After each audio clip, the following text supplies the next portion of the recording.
जय आई श्री एडेश्वरी. माझ्या प्रिय देवी एडेश्वरी भक्तांनो नमस्कार.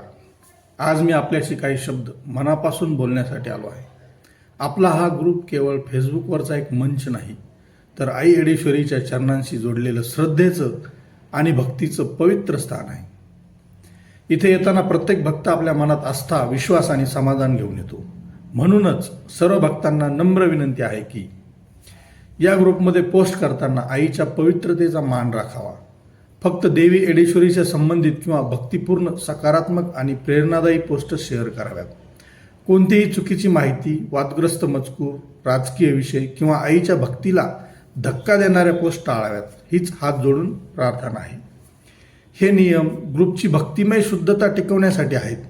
आपण सर्वच जण आईचे भक्त आहोत. आपलं बोलणं, आपले लिखाण आणि आपली वागणूक ही सुद्धा भक्तीचाच एक भाग आहे. आई एडेश्वरी आपल्याकडून फक्त श्रद्धाच नाही, तर संयम, आदर आणि एकोप्याची अपेक्षा ठेवते. चुकीची पोस्ट केल्यास ती काढून टाकली जाऊ शकते. यात कोणाचा अपमान करण्याचा अजिबात हेतू नाही. हे फक्त ग्रुपच्या भल्यासाठी आहे. हे सर्व भक्तांनी समजून घ्यावे. चला तर मग आपल्या सहकार्याने हा ग्रुप भक्ती, शांती आणि एकतेचं सुंदर मंदिर बनवूया. आई एडेश्वरीच्या कृपेने आपल्या प्रत्येकाच्या जीवनात सुख, समाधान आणि शक्ती नांदो. जय आई एडेश्वरी.